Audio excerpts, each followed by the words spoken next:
आज 20 जुलाई 2021 की साकार मधुर माँ बाकियों। मीठा बाबा कहते, मीठे बच्चे, इस सभा में बाहर मुखी बनकर नहीं बैठना है, बाप की याद में रहना है। मित्र संबंधी अथवा धंधे आदि को याद करने से वायुमंडल में विघ्न पड़ते हैं। प्रश्न, तुम बच्चों की रूहानी ड्रिल की विशेषता क्या है जिसे मनुष्य नहीं कर सकते? उत्तर, तुम्हारी रूहानी ड्रिल बुद्धि की है। उसकी विशेषता यही है जो तुम आशिक बन अपने मासूक को याद करते हो। इसका ही इशारा गीता में भी आया है, मन मना भव। परंतु मनुष्य अपने मासूक परमात्मा को जानते ही नहीं, तो ड्रिल कैसे कर सकेंगे? वे तो एक दो को जिस्मानी ड्रिल सिखलाते हैं। ओम शांति। बच्चे भी समझते हैं, बाप भी समझते हैं कि बच्चे योग कराने वाले यहाँ क्या कर रहे हैं, याद की यात्रा की ड्रिल करा रहे हैं। मुख से कुछ भी कहने का नहीं है। किसकी याद है? परमपिता परमात्मा शिव बाबा की। उनकी याद में रहने से हमारे जो भी विकर्म है वह भस्म हो जाएंगे और विकर्माजीत बन जाएंगे। जितना जो याद के ड्रिल में रहेंगे, ये आत्मा की ड्रिल है, शरीर की नहीं। भारत में जो भी ड्रिल सिखाते हैं वह सब है जिस्मानी। यह है रूहानी ड्रिल। इस रूहानी ड्रिल को तुम बच्चों के सिवाय कोई जानते ही नहीं। रूहानी ड्रिल का इशारा गीता में है जरूर। भगवान उवाच अथवा भगवान के बच्चों का भी वाच है। तुम अभी भगवान शिव बाबा के बच्चे बने हो ना। बच्चों को फरमान मिला है, माँ में कम याद करो। बाप भी ड्रिल सिखलाते हैं, बच्चे भी यही ड्रिल सिखलाते हैं। कल्प पहले भी बाप ने यही कहा था कि मुझ बाप को याद करो। इसमें घड़ी घड़ी कहने की दरकार नहीं है, परंतु कहना पड़ता है। यहाँ बैठे कोई अपने मित्र संबंधियों धंधे आदि को याद करते रहते हैं तो वायुमंडल में विघ्न डालते हैं। बाप कहते हैं, जैसे यहाँ तुम याद में बैठे हो, ऐसे ही चलते फिरते कर्म करते हुए याद में रहना है। जैसे आशिक मासूक एक दो को याद करते हैं, उन्हों की याद है जिस्मानी, तुम्हारी है रूहानी याद। आत्माई भक्ति मार्ग में भी आशिक होती है परम पिता परमात्मा मासूक की, परंतु मासूक को जानते ही नहीं है, न अपनी आत्मा को जानते हैं। मासूक बाप आया हुआ है, भक्ति मार्ग से लेकर आत्माएं आशिक बनी है। यह है ही आत्माओं और परमात्मा की बात। बाप बच्चों को सम्मुख कहते हैं, तुम आशिक मुझ मासूक को याद करते हैं कि बाबा आओ, हमको आकर दुख से लिबरेट करो और अपने साथ शांति धाम में ले चलो। तुम जानते हो अब इस दुखदा मृत्यु लोक का विनाश होना है। अमर लोक जिंदाबाद, मृत्यु लोक मुर्दाबाद।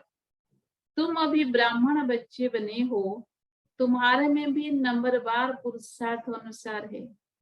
तुम बच्चों को पूरा निश्चय होना चाहिए कि हम अब नरकवासी से स्वर्गवासी 21 जन्मों लिए जानते हैं। 21 जन्मों के लिए बनते हैं। कोई मरता है तो कहते हैं स्वर्गवासी हुआ, परंतु कितने समय के लिए स्वर्गवासी हुआ यह कोई भी नहीं जानते हैं। अब तुम पुरुषार्थ कर रहे हो स्वर्गवासी बनने के लिए। ये कौन निश्चय कराते हैं? वो है गीता का भगवान, परंतु वह तो एक ही निराकार होता है। मनुष्य समझते हैं निराकार तो निराकार ही है, वह कैसे यहाँ आकर सिखाएंगे? बाप को न जानने कारण ड्रामा अनुसार कृष्ण का नाम भूल से डाल दिया है। कृष्ण और शिव का संबंध इस समय नजदीक है। शिव जयंती होती है संगम पर, फिर कल होगी कृष्ण जयंती, शिव जयंती है रात में, कृष्ण जयंती है सवेरे में, उसको प्रभात कहेंगे।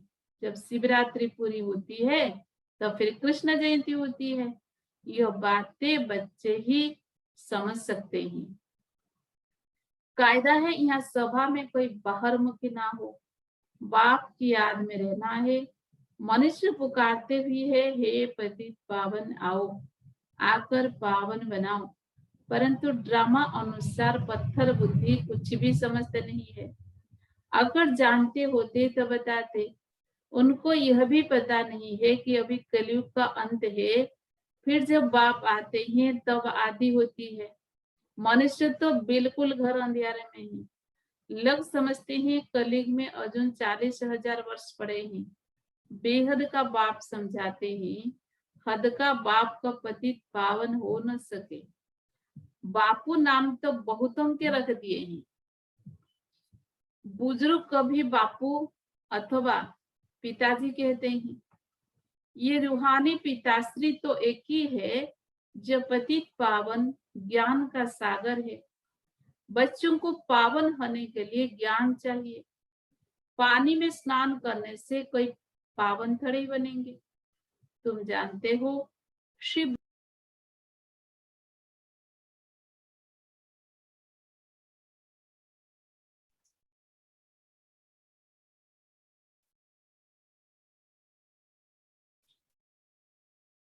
ब्रह्मा द्वारा ब्राह्मणों को राजयोग सिखा रहे हैं। बहुत तो कह देते हैं भगवान उवास अर्जुन प्रति, ब्राह्मण का नाम निशान नहीं है। गाया जाता है ब्रह्मा द्वारा स्थापना, विष्णु द्वारा पालना। स्थापना तो ब्रह्मा द्वारा ही करेंगे, न कि विष्णु द्वारा, ना शंकर द्वारा। तुम बच्चों को ये समझानी अब मिली है। बाप को यहाँ आना पड़ता है, वापिस तो कोई भी आत्मा जा नहीं सकती। जो भी आते हैं उनको सत्व रज तम में पास करना ही है। कृष्ण भी पूरे 84 जन्म लेते हैं और पूरे 5000 वर्ष पाठ बजाया। जब आत्मा पेट में है तो भी जन्म तो है। कृष्ण की आत्मा जब सतयुग में आती है, गर्भ में प्रवेश किया, तब से लेकर 5000 वर्ष में 84 जन्मों का पाठ बजाना है।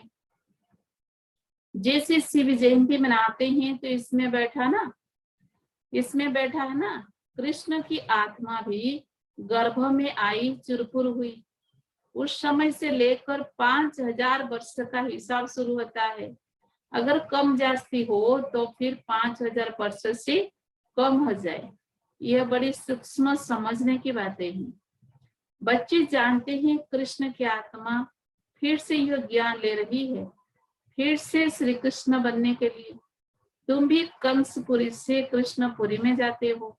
यह बातें बाप बैठ बच्चों को समझाते हैं। बाबा कहते माया बड़ी दुस्तर है, अच्छे से महारथियों को भी हरा देती है। ज्ञान लेते लेते कहाँ ग्रहचारी बैठ जाती है। आश्चर्यवत हमारा बनंती कथंती आदि आदि। ओहो माया फिर भी भागंती हो जाते हैं। कमाई में ग्रहचारी बैठ जाती है। राहु का ग्रहण सबको लगा हुआ है। अभी तुम्हारे पर बृहस्पति की दशा बैठी है, फिर चलते चलते कई पर राहु का ग्रहण बैठ जाता है। तब कहते हैं महान का वक्त इस दुनिया में देखना हो तो यहाँ देखो। तुम्हारी आत्मा कहती है हम बाप से सदा सुख का वर्षा ले रही हैं। बाबा आपसे कल्प पहले भी यह वर्षा लिया था, फिर से अब बाप के पास आएंगे। बाप ने समझाया है बाहर तुम्हारे सेंटर्स पर बहुत आएंगे समझने लिए। यहाँ यह है इंद्र सभा, इंद्र शिव बाबा है ना जो ज्ञान वर्षा बरसाते ही। तो ऐसी सभा में पतित कोई आ नहीं सकता। सबस परी पुखराज परी जो ब्राह्मण या पंडा बनाती है, उनको कहेंगे अपने साथ कोई भी विकार में जाने वाले को नहीं ला सकते, नहीं तो दोनों रेस्पॉन्सिबल हो जाते हैं। किसी विकारी को साथ ले आए तो उन पर बहुत दाग लग जाते हैं। फिर बहुत भारी सजा मिल जाती है, परियों के ऊपर बहुत रिस्पॉन्सिबिलिटी है। कहते हैं मान सरोवर पर स्नान करने से परी बन जाते हैं। वास्तव में यह है ज्ञान मान सरोवर। बाबा मनुष्य तन में आकर ज्ञान वर्षा बरसाते हैं। ज्ञान सागर है ना, तुम नदी भी हो, सरोवर भी हो, ज्ञान सागर, इसमें बैठ बच्चों को लायक बनाते हैं स्वर्ग में जाने के लिए। स्वर्ग में है श्री लक्ष्मी नारायण का राज्य। यह है प्रवृत्ति मार्ग का एम ऑब्जेक्ट। कहते हैं हम दोनों ज्ञान चीता पर बैठ लक्ष्मण बनने वाले हैं। ऊंच पद पाना है ना। आधा कल्प आत्माएं तड़पती रहती है, बाबा आओ आकर हमको राजयोग सिखलाए, पावन बना। बाप इशारा देते हैं। भारतवासी जो देवी देवताओं को मानने वाले हैं, उन्होंने जरूर 84 जन्म भगे हैं। जो देवी देवताओं को भगत है, जो देवी देवताओं के भगत है, कोशिश करो उनको समझाओ। बाप कैसे आकर 3 धर्म स्थापन करते हैं, ब्राह्मण, सूर्यवंशी, चंद्रवंशी, तीनों धर्म बाप स्थापन करते हैं। आधा कल्प फिर और कोई धर्म स्थापन नहीं होता है। फिर आधा कल्प में कितने मठ पंथ आदि धर्मों के ढेर स्थापन होते हैं। कहाँ आधा कल्प में एक धर्म शोभित संगम युग पर भविष्य के लिए राजधानी स्थापन करते हैं। वो सब पुरानी दुनिया में ही अपना धर्म स्थापन करते हैं। यहाँ बाप आधा कल्प के लिए एक धर्म की स्थापना करते हैं। कोई और में पावर नहीं। बाप तुमको अपना बनाकर सूर्यवंशी चंद्रवंशी घराना स्थापन कर बाकी सबका विनाश करा देते हैं। सभी आत्माएं शांति में चली जाती है। तुम सुख में आते हो, उस समय दुख कोई में है नहीं। जो गौर को याद करे, यह ज्ञान भी तुम्हारी बुद्धि में ही। तुम जानते हो बाप जो ज्ञान का सागर है, वो नॉलेज दे रहे हैं। सागर तो एक ही है, तुम अपने को सागर नहीं कहलाएंगे, तुम उनके मददगार बनते हो। इसीलिए तुम्हारा नाम है ज्ञान गंगाएं, बाकी वो है पानी की नदियां। बाप कहते हैं मुझ सागर के तुम बच्चे काम चिता पर बैठ जल मरे हो, अर्थात पतित बन पड़े हो। अब फिर मुझे याद करने से ही तुम पावन बनेंगे। ये सृष्टि का चक्र 5000 वर्ष का है, यह भी किसी को पता नहीं है।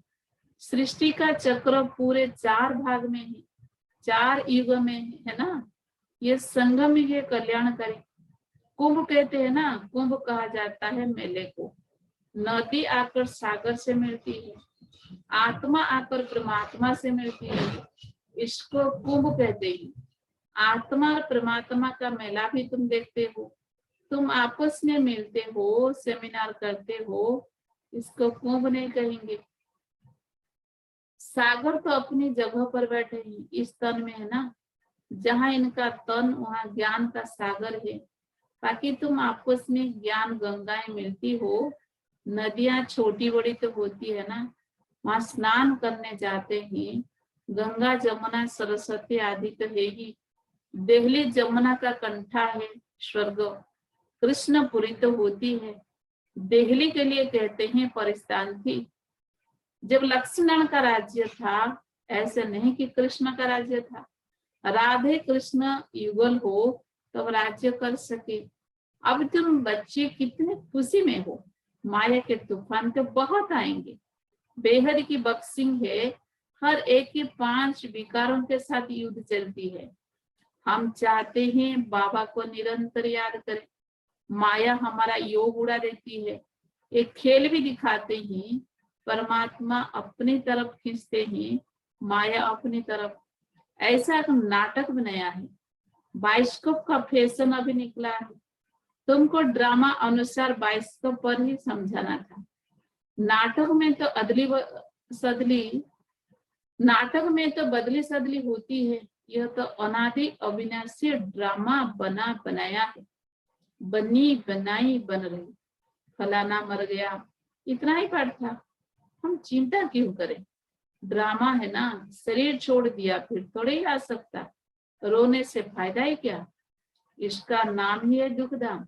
सेटिंग में मोहजित राजाएं होते ही इस पर कहानी भी है। सेटिंग में मोह की बात होती नहीं। यहाँ तो मनुष्यों का कितना मोह है, किसको रोना न आए तो हाँ रोकर भी उनको रुला देंगे।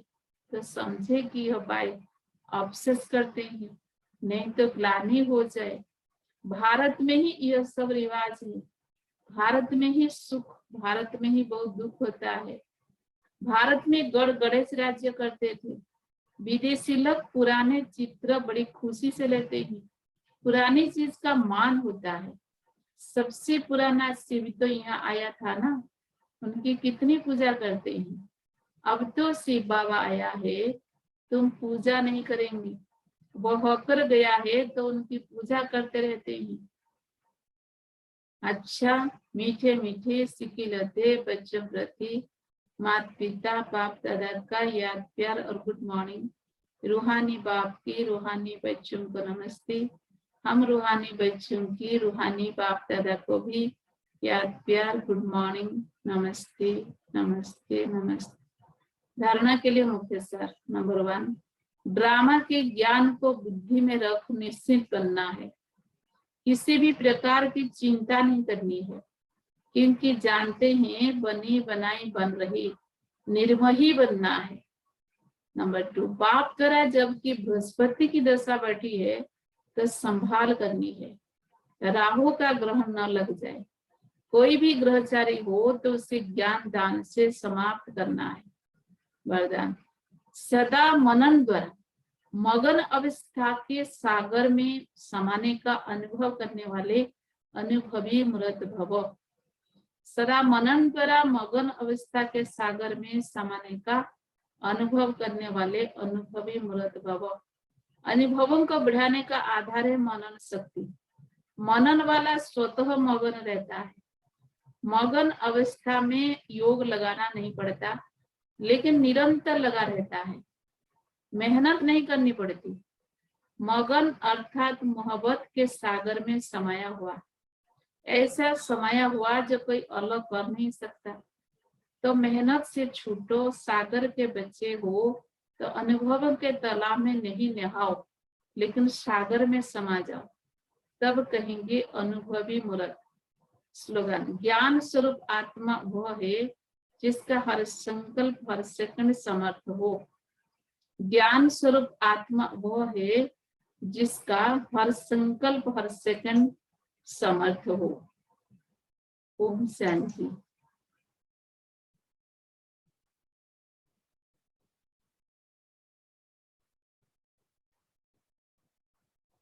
आज का व्यक्ति सरम, जब तक आपकी याद ज्वालारूप नहीं बनी है तब तक यह विनाश की ज्वाला भी संपूर्ण ज्वालारूप नहीं लेती है। यह भड़कती है फिर शीतल हो जाती है, क्योंकि ज्वाला मूर्त और प्रेरक आधार मूर्त आत्माएं अभी स्वयं ही सदा ज्वालारूप नहीं बनी है। अब ज्वालारूप बनने का दृढ़ संकल्प लो और संगठित रूप में मन बुद्धि की एकाग्रता द्वारा पावरफुल योग के वाइब्रेशन चारों ओर फैला।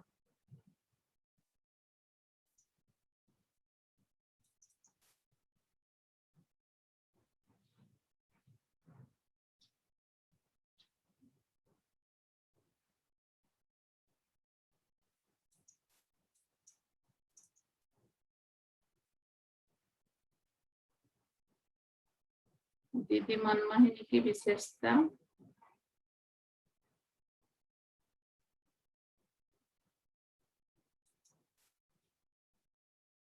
योगी और कर्मयोगी जीवन का आदर्श। दीदी स्वयं योग के गहरे अनुभवों में सदा रहती और अमृत वेले विशेष खुद सबको संगठित रूप में योग के ड्रिल कराती। साथ साथ कर्म करते कैसे योग में रहना है उस पर भी ध्यान खिंचवाती। अव्यक्त रूप से योगियों के कारोबार निर्विघ्न रूप से चलाने के लिए दीदी बीच बीच में विशेष मौन वह अव्यक्त भाषा द्वारा सबको साइलेंस की शक्ति बढ़ाने की प्रेरणा देती। ओम शांति।